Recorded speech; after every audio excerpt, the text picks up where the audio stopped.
Hello everyone, स्वागत है आपका फिर से हमारे चैनल पुस्तक ज्ञान में।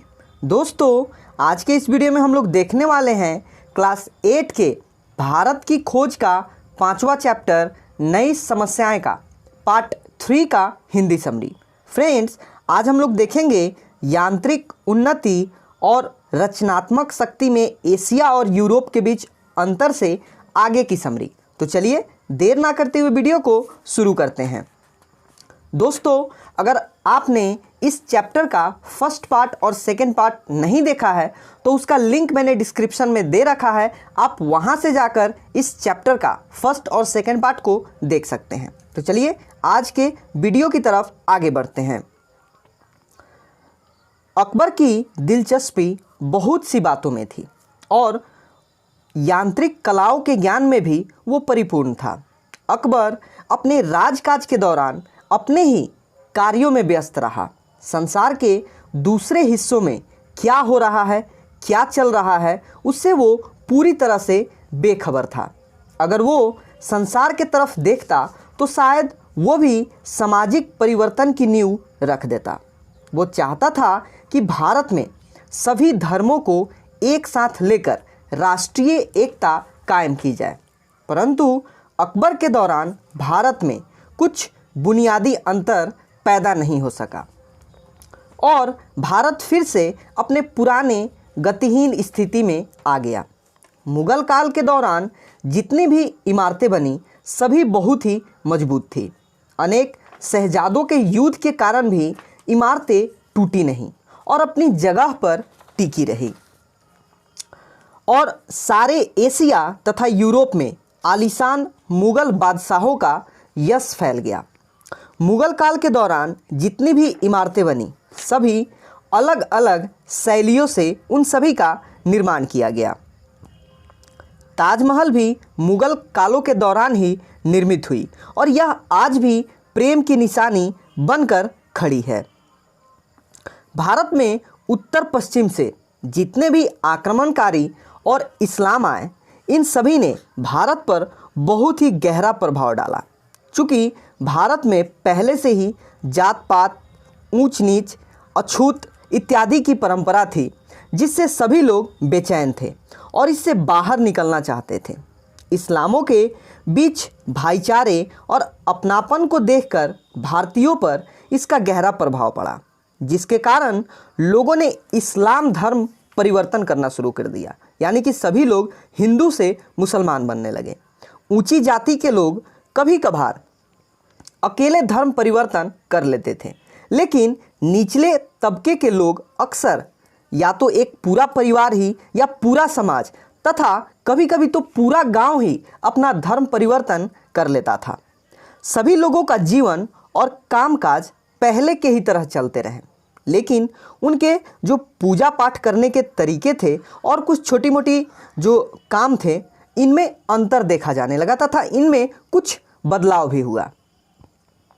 इस तरह से हम यूं कहें कि कुछ कामों में पूरी तरह से मुसलमानों का एकाधिकार हो गया, यानी कि उन पर पूरी तरह से उनका ही अधिकार हो गया। जैसे कपड़ा बुनने का जो काम था, यह मुख्यतः अधिकतर हिस्सों में पूरी तरह से मुसलमान लोग ही किया करते थे। भारत के अधिकतर हिंदू धर्म परिवर्तन करके मुसलमान बने थे। लंबे समय तक भारत में हिंदू और मुसलमानों के बीच भाईचारा स्थापित रहा। सभी लोग एक दूसरे के साथ मिलजुल कर रहते थे। शादी ब्याह, पर्व त्योहार में सभी लोग हिंदू और मुस्लिम मिलकर काम करते थे और सभी का जो विचारधारा था यह भी बिल्कुल एक जैसा ही था। लेकिन धीरे धीरे कुछ सामाजिक बंधनों और विचारों के कारण सभी लोग अलग थलग रहने लगे। दोनों समाज में जो औरतें थीं ये बुर्के और घूंघट में रहा करती थी।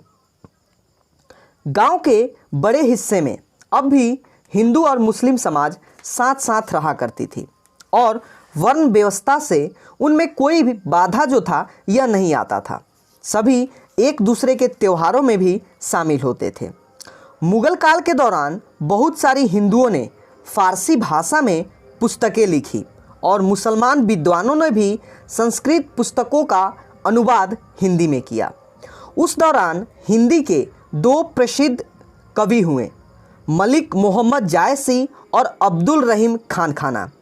ये खानखाना जो थे इन्होंने अरबी, फारसी और संस्कृत ये तीनों भाषाओं में परिपूर्ण थे और उनकी हिंदी कविता का जो स्तर था ये बड़ा ही ऊंचा था। कुछ समय तक वे सिपाही सलासाल भी रहे और मेवाड़ के उन राणा प्रताप की प्रशंसा में भी लिखा जो अक्सर अकबर से युद्ध किया करते थे। दोस्तों, अब इसका अगला टॉपिक है औरंगजेब ने उल्टी गंगा बहाई, हिंदू राष्ट्रवाद का उभार और शिवाजी। इस टॉपिक को हम लोग देखते हैं। औरंगजेब के समय में सब कुछ बदल गया। उसने अपने पूर्वजों के द्वारा किए गए कार्यों पर पानी फेर दिया। उसके शासनकाल में हिंदुओं को अधिक से अधिक प्रताड़ित किया गया और एक जजिया कर भी लगा दिया गया। बहुत सारे मंदिरों को तुड़वाकर मस्जिदों का निर्माण किया गया, जिससे समाज के सभी लोग उससे नाराज हो गए। औरंगजेब ने उन राजपूतों को भी नाराज कर दिया जिसके पूर्वजों ने मुगलों के लिए अपनी जान भी दी थी। उत्तर से लेकर पश्चिम तक फैले सभी समुदाय औरंगजेब से क्रोधित थे। सभी लोगों ने पुनर्जागरणवादी विचार लोगों के बीच अब धीरे धीरे पनपने लगे थे। धर्म और राष्ट्रीयता के मेल ने दोनों ही तत्वों से शक्ति हासिल की, परंतु कमजोरी भी इसी से पैदा हुई। धीरे धीरे हिंदुओं में मुसलमानों के प्रति नफरत पनपने लगा। यह कहा गया है कि भारत में जितने भी आक्रमणकारी लोग जो आए थे उनमें मराठों के मन में ही राष्ट्र प्रेम की भावनाएं थी, जो सभी जाति और धर्म के साथ मिलजुल कर रहती थी। शिवाजी ने अपने कार्यकाल में मुसलमानों को नौकरियां भी दी।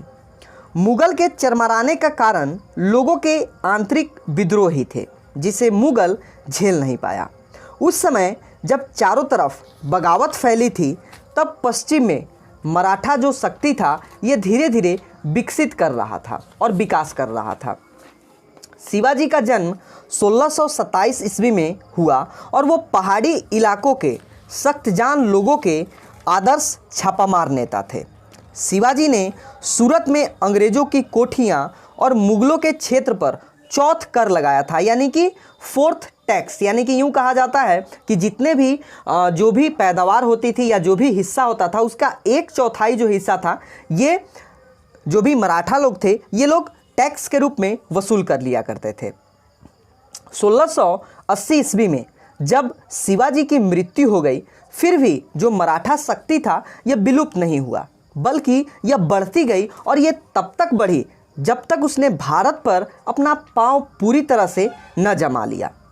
दोस्तों, अब इसका अगला टॉपिक है प्रभुत्व के लिए मराठों और अंग्रेज़ों के बीच संघर्ष, अंग्रेज़ों की विजय। इस टॉपिक को हम लोग चौथे पार्ट में देखेंगे। तो इस वीडियो में बस इतना ही।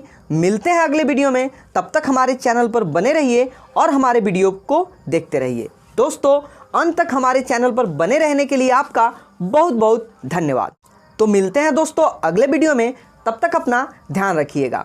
चलते चलते दोस्तों मैं एक और बात बता देना चाहता हूं कि अगर आप हमारे चैनल पर नए आए हुए हैं या फ्रेंड्स अभी तक अगर आपने हमारे चैनल को सब्सक्राइब नहीं किया है तो हमारे चैनल को सब्सक्राइब कर दीजिए और बेल आइकन को दबा दीजिए, ताकि आगे आने वाला जितना भी एजुकेशनल वीडियो है उसका नोटिफिकेशन दोस्तों आप तक पहुंच सके। मिलेंगे अगले वीडियो में। तब तक के लिए अपना ध्यान रखिए, ख्याल रखिए। जय हिंद।